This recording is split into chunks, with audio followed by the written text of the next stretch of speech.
ታሪኽና እንትጅምር ሓንቲ ሳይንቲስት ኣብቲ ኣብ ህዋ ዝርከብ ናይ ምርምር ጣብያ ምስቶም ብጾታ ንብዙሕ ዓመታት ክትመራመር ድሕሪ ምጽናሕ ኣብ መንጎ ግን እተን ክመራመርለን ጸንሖ ናጹ ናብ ገለ ዘይተጸበየውን ዓይነት ፍጥረታት ክልወጣ ስለ ዝጀመራ በዚ ደው ከየብላውን ኣብ ልዕለቶም ሳይንቲስትን ኣብ ልዕለቲ መመራመሪ ላብን ከቢድ ዝኾነ ሓደጋ ከብጽሓ ስለ ዝኽኣላውን መብዛሕቶም ተመራመርቲ ሽዑ ንሽዑ እንትሞቱ ኣታ ኣብ መወዳእታ ብሕታ ብህይወት ዝተረፈት ሳይንቲስት ግና ናብቲ ናይ ምርምር ጣብያ ናብ መሬት ብሬድዮ ርክብ ጌራውን እቲ ዝተገበረ ነገር ኩሉ ሪፖርት ጌራ ትነግሮም እቶም ኣብ መሬት ዘለው ጣብያ ናይ ምርምር ግን ንዓኣ ስለ ዘይኣመንዋ ናብዚ ክትመጽእ እንድሕር ደኣ ኾንኪ ካብቲ ናይ ምርምር ሳምፕል ግድን ሓንቲ ሒዝካ ክትመጽእ ኣለኺ ይብልዋ እሞ ነታ ሓንቲ ሳምፕል ሒዛውን ናብ መሬት ጉዕዞኣ ልክዕ ምስ ጀመረት እተን ናብ ገለ ፍጥረት ዝተለወጣ ናጹ ግን ኣብቲ መስትያት ናይቲ ፓድ ከቢድ ሓደጋ ኣብፂሕን ስለ ዝነበራ ገና ናብ ባይታ ከይበጽሐ ከለውን ክነቅዕ ጀመረ። መሊሱ ድማ ታሪኽና እቶም ብዴቪስ ዝምርሑ ጉጅለ ተመራመርቲ ናብ ሓደ ጫካ ይበጽሑ እሞ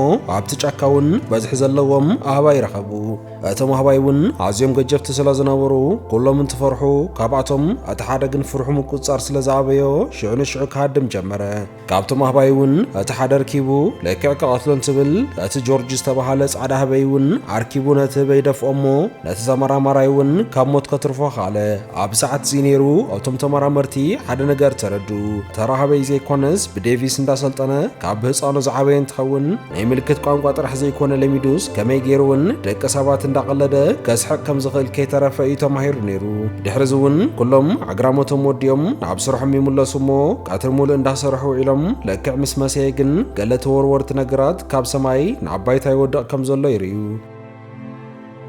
እተን ዝወድቃ ዝነበራ ግን ካብታ ካብ ሰማይ ክትወርድ ዝነበረት ተመራማሪት ሒዛቶም ዝመፁ ናይ ምርምር ሳምፕላት እዮም ነይሮም። እቲ ጆርጅ ዝተባሃለ ጻዕዳ ህበይ እውን ናብተን ዝወደቃ ኣቑሑት ይኸይድ እሞ በእዳው ክተናፍኸን ከለውን ሓምለዋይ ዓይነት ሕብሪ ዘለዎ ጋዝ መፅኡ ናብ ኣፍንጭኡ ኣተዎ። ንጽባሒቱ እውን ሓድሽ ሪፖርት ይበጽሕ እሞ እቶም ተመራመርቲ መብዛሕትኦም እቶም ኣህባይ ብጆርጅ ከም ዝተቐተሉ ይንገሮም። እንታይ ከም ዝኾነ ንኽሪእዎ ልክዕ ናብ ጆርጅ ምስ ከዱ ግን ጆርጅ ኣብ ሓደ ለይቲ ውሽጢ ነቲ ዝነበሮ መጠን ሰብነት ብዘሰንብድ ኩነታት ኣዝዩ ዘፍርሕ እንስሳ ኮይኑ ከም ዘለውን ረኣዩ። እዚ ኩሉ ኮይኑ ዘሎ ግን ብሰንኪቶም ክልተ ሰብኣይን ሰበይትን ኣዝዮም ሃፋትም ዝኾኑ ናይቲ ምሽጥራዊ ዝኾነን ብሕጊ ዘይፍቀዱ ዓይነት ምርምራትን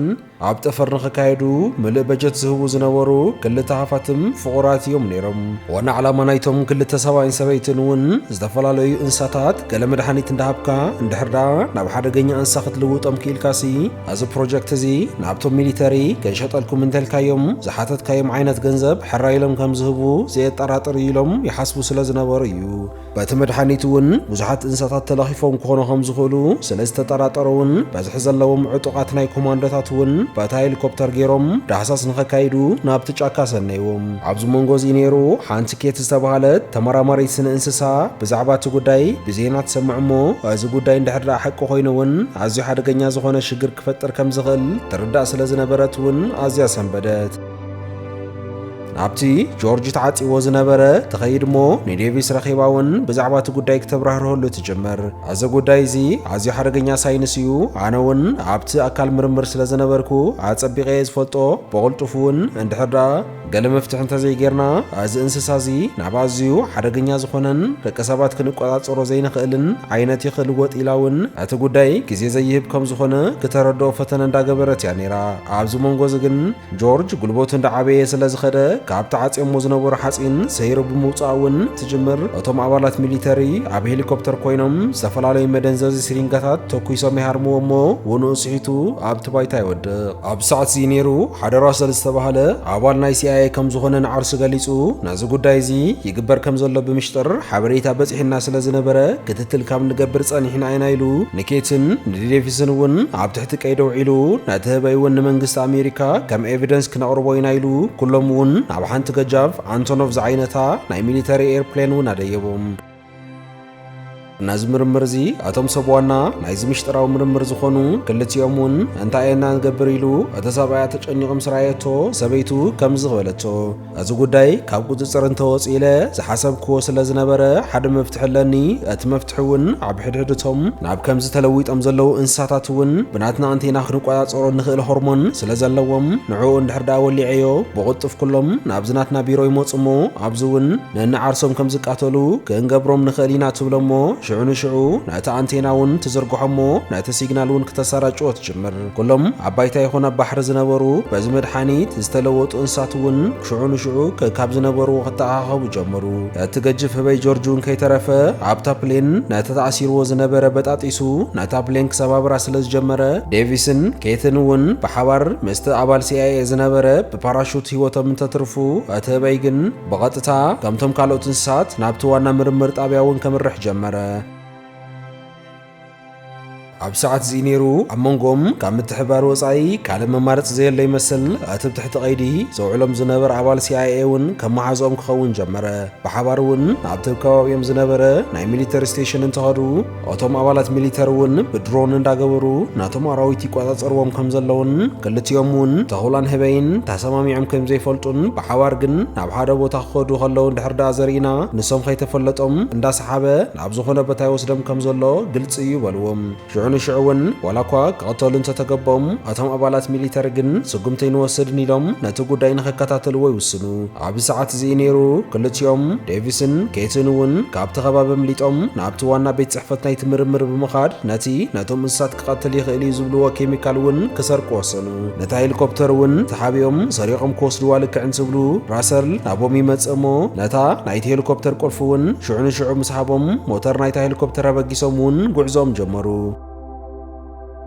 እቶም ኣባላት ሚሊተሪ ዋላኳ በቶም ተታኾስቲ ወታደራት ክትኩስሎም እንተፈተኑ ከቀሊሉ ግን ክቐትልዎም ስለዘይከኣሉ ኣዝዮም ሓደገኛ ምዃኖም እውን ሕጂ እዩ እቲ ኮነሬል ክርድኦ ዝጀመረ እቶም እንስሳታት እውን ክልቲኦም ብሓባር ናብቲ ከተማ እንተኣቱ ካብ ግጅፍ ሰውነቶም ዝተበገሰ ዝኾነ ይኹን ዓይነት ጥይት ይኹን ፈንጂ ከቐትሎም ኣይከኣለን ናብቲ ከተማ ኣትዮም እውን ዝረኸብዎ ታንኪ ይኹን ሰብ ካብ ጥቕሚ ወፃእ እንዳገበሩ እውን ግስጋሴኦም ንቕድሚት ቀጸሉ ኣብ ሰዓት እዚ ነይሩ እንድሕር ዳ በዚ ኩነታት በዚ ቀፂሉ ውሽጢ ሓፂር እዋን ብዙሓት ሰባት ከም ዝሞቱ ስለ ዝፈለጠ እቲ ብኣሜሪካ ዝዓበየ ፈንጂ ተኪሱ ብምህራም እውን ፍርቃ ናይታ ከተማ ዋላኳ ካብ ጥቕሚ ወፃእ ክኸውን እንተኻለ ንኸገብሮ ግን ወሰነ እዚ ሰምዐ እቲ ኣባል CIA ዝነበረ ራሰል ግን እዚ ሓሳብ ስለ ዘይፈተዎ ብቕጡፍ ቺካጎ ለቒቑ ንኽወፅእ እውን ጉዕዞ ጀመረ ዴቪስን ኬትን እውን ልክዕ ናብቲ ህንፃ ምስ በፅሑ ናቶም ኣራዊት ደው ከብል ዝኽእል መድሓኒት ኣብቲ ህንፃ ክደልዩ እንተፀንዑ ብቐሊሉ ክንክረኽቡ ይከኣሉን ኣብ መወዳእታ ግን ኣብቲ ናይ መድሓኒት መቐመጢ ዝነበረ ፍሪጅ ነቲ መድሓኒት አንቲዶት ትረኽቦሞ ንዑዕ ሒዞሞ እውን ልክዕ ካብቲ ህንፃ ክወፁ እንትብሉ ክልቲኦም ፍቑራት ይረኽብዎሞ ብሽጉጥ ዓሚሮም እውን ኣብ ትሕቲ ቀይዲ የውዕልዎም ናብታ ሄሊኮፕተር ሒዞሞም ንኸሃድሙ ስለ ዝሓሰቡ እውን ናብቲ ላዕለዋይ ክፍሊ ናይቲ ህንፃ ወፂኦም ናብታ ሄሊኮፕተር ክኸዱ እንትብሉ እቶም ኣራዊት ግን ናብቲ ላዕለ ህንፃ ደይቦም ስለ ዝነበሩ እቲ ዓብዪ ህበይ እውን ነታ ሄሊኮፕተር ካብ ጥቕሚ ወፃእ ክገብራ ከኣለ ኣብዚ መንጎ እውን እቲ ህንፃ ክንቅጥቀጥ ጀሚሩ እታ ሽጉጥ ሒዛ ዝነበረት ጓል እውን ናብቲ ባይታ ሽጉጣ ደርብያ ስለ ዝወደቐት ሽዑ ኬት ነቲ መድሓኒት ናብቲ ናታ ቦርሳ ተእትወላ እሞ ሽዑ ናብቲ ህበይ ትደፍኣ እቲ ህበይ እውን ነታ ወናኒት ናይቲ ምርምር ብኢዱ ናብ ላዕላይ ክንሳፋይ ጀመሩ እሞ ሽዑ እውን ናብ ውሽጢ ሰብነቱ ሃሂሉ ከእትዋ ጀመረ እቲ ጽቡቕነቱ ግን እቲ መድሓኒት ሒዛቶ ናብ ውሽጢ ከብዱ ስለ ዝኣተወ እዚ ጉዳይ ናይ ምስራሕ ዕድል ከም ዘለዎ ተስፋ ይነርዎም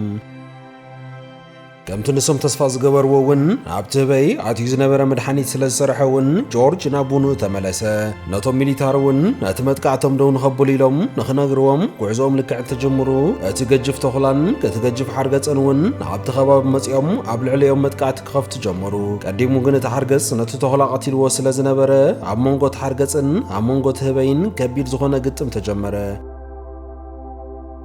እቲ ሓርገፅ ኣዝዩ ጥንኩር ስለ ዝነበረ ነቲ ህበይ ዋላኳ ከሸግሮ እንተኻለ ኣብ መወዳእታ ግን በሊሕ ሓፂን ቀርቂሩ ናብ ርእሱ ከእትወሉ ስለ ዝኸኣለ ሽዑ እውን እቲ ሓርገፅ ሞተ እቶም ሚሊተሪ እውን ናይ ዴቪስ መልእኽቲ ሰሚዖም ነቲ መጥቃዕቲ ሽዑ ሰረዝዎ ኣብ መወዳእታ እቲ ሽግር ተፈቲሑ ልክዕ ኢሉ ተስፋ ትገብር ግን እቲ ህበይ ሽዑ ኣዒንቶ ኸዲኑ ትምን ትብል ኣብ መወዳእታ ዶ ህይወቱ ሓልፍ ኢሉ ዴቪስ ዋላኳ ክሓዝን ተጀመረ ሕጂ እውን ግን እቲ ህበይ ናብ ውኑኡ ተመሊሱ ከምቲ ዝተለመደ እውን እቲ ቅና ዝተሓወሶ ቀልዱ ንዴቪስ እንተርእዮን ኩሎም እውን ከምስን ትብሉን ታሪኽና ይብቅዕ ንሎማዓንቲ ሒዘልኩም ዝመጻኹ ታሪኽ ነዚኣ ትመስል ነይራ ኣብ ቀጻሊ ብኻልእ ታሪክ ክሳብ ንራኸብ ኩለኹም በቢ ዘለኹሞ ሰሰናይ ኩሉ ይግጠምኩም ሰላም